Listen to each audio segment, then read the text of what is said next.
Programang Bawal ang Pikon. Get straight with Daniel Rason. Nako, hindi na ako magpapatumpik-tumpik. Tawagin ko na ang ating pupanauhin, Congressman Toby Chanco. Kong, good morning, sir. Morning po. Have a seat po. Let's get it straight. Okay. Binraso ka ba? Okay. Depende. Oo. Kung sasabihin mo binaso eh. Binaso directly, Oo. hindi. Hindi. But based on So, my... indirectly, meron ba no, I mean, pambabraso? magbibigay ko muna yung experience. Kung ano nangyari nung Monday, no? Nung Monday, pinatawag kami sa All Majority Caucus. Okay?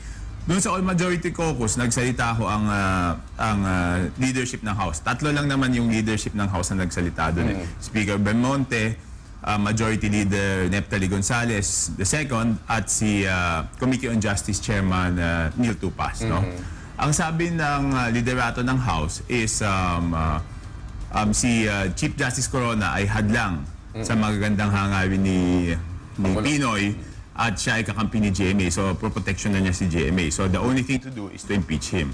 Yan ho ay sinasabi sa amin nang wala pa kaming kopya ng charges of impeachment. Kahit anong kopya, kahit anong hard copy. Lahat kayo? O ikaw lang? Sinasabi nila ngayon, merong mga nakabasa. Okay?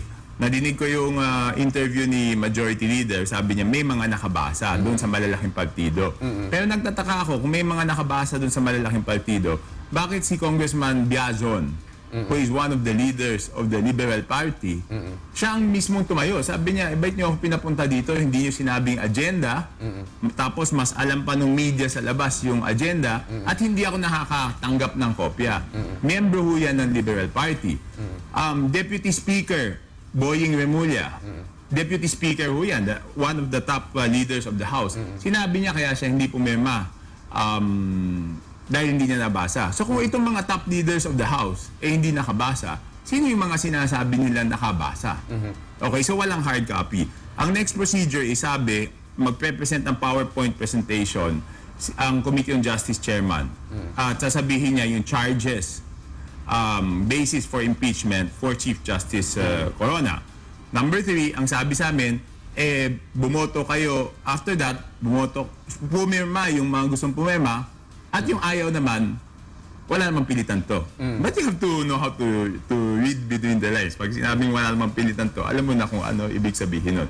At ako, ang experience ko... Bakit po ganun? Bakit meron kayong ganung concept na, halimbawa, sinabi naman, wala namang pilitan? And what would be the consequence if in case you will not sign? Nung nag-know ho ako nung impeachment ni Mercy, ang nangyari ho nun is hindi ko ho nakuha yung PDAF ko. And I will admit, kailangan namin mga congressman yung PDAF kasi dyan nanggagaling scholarship namin, yung medical. And you consider na ang dahilan ba't hindi nyo nakuha ang PDAF ninyo dahil sa hindi kayo pumirma doon sa impeachment ni Mercedes Gutierrez? Nung time na yun, natandaan mo, may mga text messages circulating na ang hindi pipirma, ay hindi makukuha yung PDAF.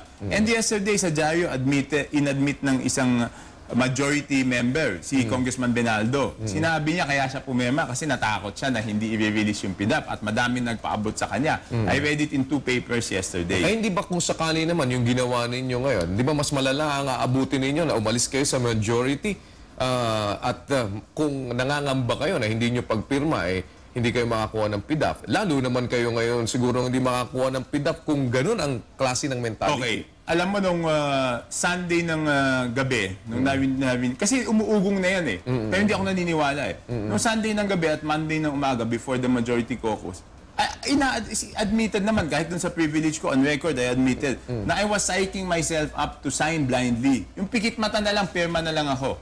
For 3 reasons. Marami ba kayong ganung pagkakataong ginagawa na pikit matang pumipirma? Hindi, ito lang na lang sana. Kasi ibig sabihin, 2-0 na ako sa presidente. Ayoko na maging 3-0. Baka mag-strike out naman ako, di ba? And it has nothing to do. Pabor ako. I would state on record, pabor ako doon sa magandang hangarin ni Pinoy, no? Alam nyo, ano ba ang number 1 charge ngayon? Ano lang ba ang naisasampang kaso kay GMA? Ang naisasampang kaso pa lang naman is yung electoral sabotage. Okay. Meron na din sa ombudsman, yung tungkol sa PCSO. Hindi ko alam. Oh. Pero dun sa, I can never be part of a plan to protect GMA.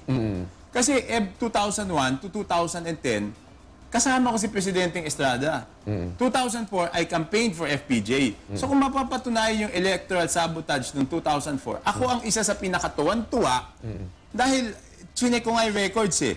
Sa nabotas noong 2004, 58% si FPJ, 18% lang si GMA. So pinaghirapan namin manalo si FPJ. So that time, mananalo, ako yung isang tuwang-tuwa kung mapapatunayan na nagdaya talaga. So I cannot be part of the plan na ano. Pero that time na pinapapirma kayo, hindi pa ninyo nababasa. Hindi. Afterwards, nabasa po ba ninyo? Hindi naman kami pinapirma nang hindi pa namin nababasa. Nag-PowerPoint presentation. Alright. Okay. Tapos, So dun sa PowerPoint presentation, you were able to know kung ano yung laman ang dapat ninyong mabasa. Is that doon it? sa PowerPoint presentation, nakasulat lang yung titles ng charges of ng articles of impeachment. Wala namang ebidensyang pinakita. And assuming na nahandun yung articles of impeachment, yung 8 articles, hindi ba naman dapat bigyan kami ng pagkakataon To go na, over it, no? hindi lang yun. Hindi ako abogado eh. So ang normally ginagawa ko dyan, pinapasa ko sa legal staff ko, mag-research kayo, and then give me a brief, no? Tapos, kuni-question ko talaga sila.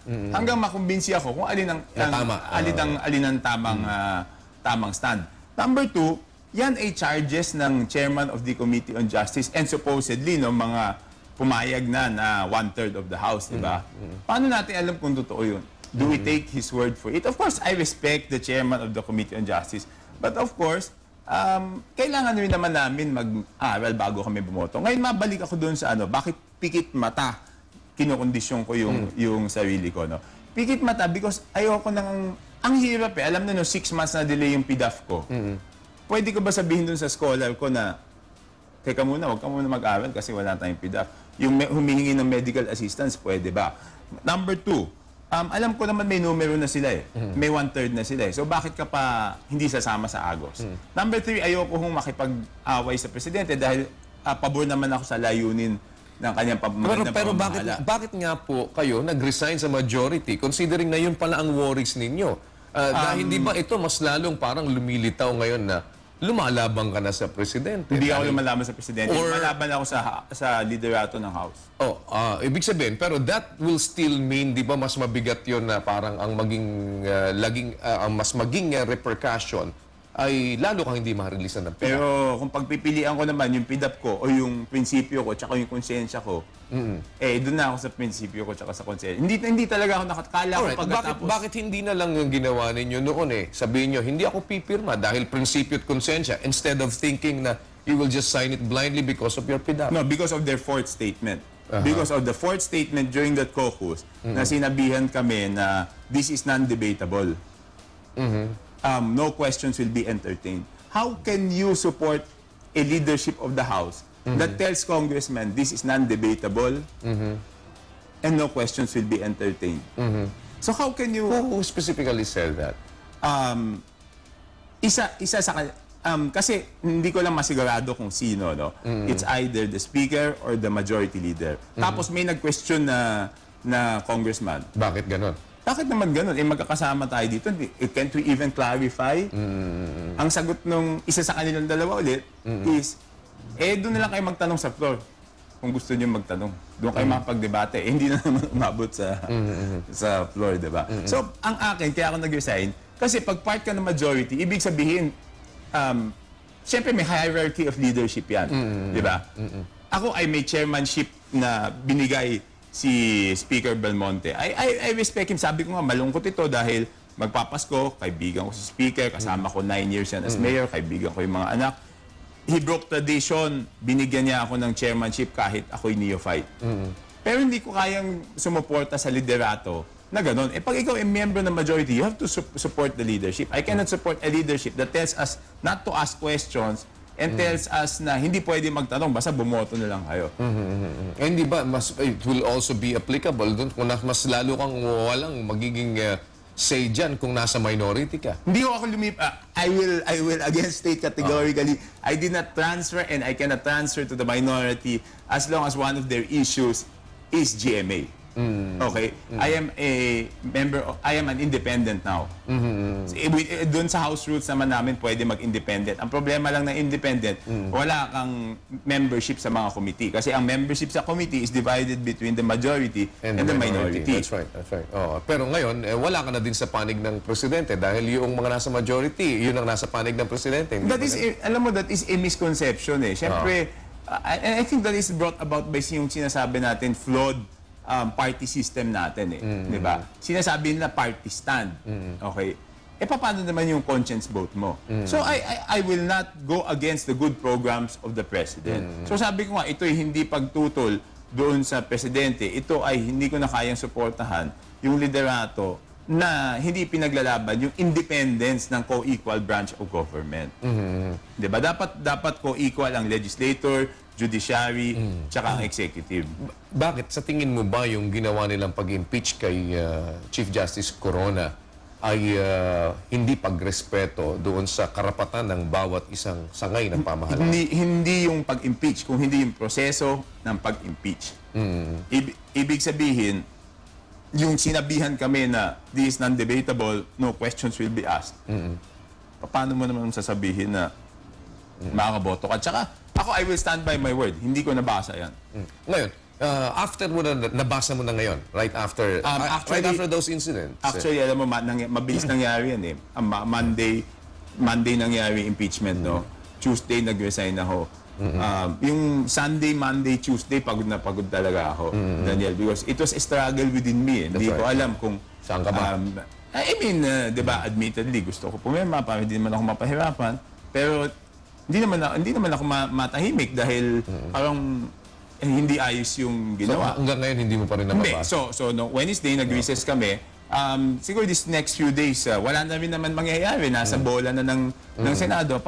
Papakuha ko ng kopya. Kumbaga sa I just didn't want to think about it after I resigned. No? I just wanted to distress a bit.